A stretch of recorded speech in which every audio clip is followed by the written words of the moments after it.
పరిశ్రమలో ఉండి ఏంటి ఇంకా ఉపయోగం? ఉమ్.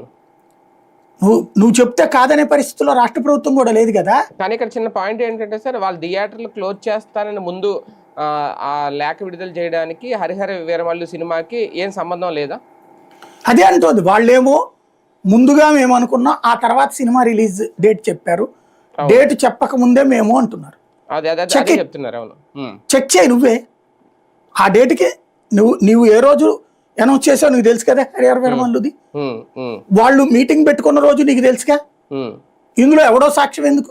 పేపర్లలో వచ్చింది ఆ రోజున వాళ్ళ మీటింగ్, ఇది పత్రికల్లో వచ్చింది. ఎక్కడే నువ్వు మన వీడియోలో చూసినా ఆ రోజు డేట్ కనబడుతుంది, ఏ రోజు వాళ్ళు ఫస్ట్ మీటింగ్ పెట్టారన్నది. ఆ తర్వాత హరిహర వీరమల్లు ఆ తర్వాత జరిగిందా కాదా? అంతకుముందే జరిగింది.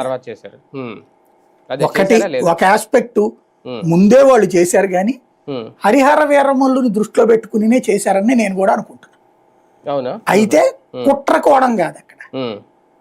ఇప్పుడు జగన్ గనక ఎట్లయితే సినిమా థియేటర్ల వాళ్ళని ముందు రండయ్యా అంటే రాకపోతే టికెట్ రేట్లు తగ్గించి ఆర్డర్ వేస్తే అప్పుడు ఎట్టయితే పరిగెత్తుకొచ్చారో, అంటే ప్రెషర్ చేస్తే పరిగెత్తుకొచ్చారు, అంతే కదా. ప్రెషర్ టాక్టిక్స్ అంటారు దాన్ని. అట్లాగే ఇక్కడ కూడా ప్రెషర్ టాక్టిక్స్ వాళ్ళు కరెక్ట్ గా పెద్ద సినిమాలు వస్తున్నాయి.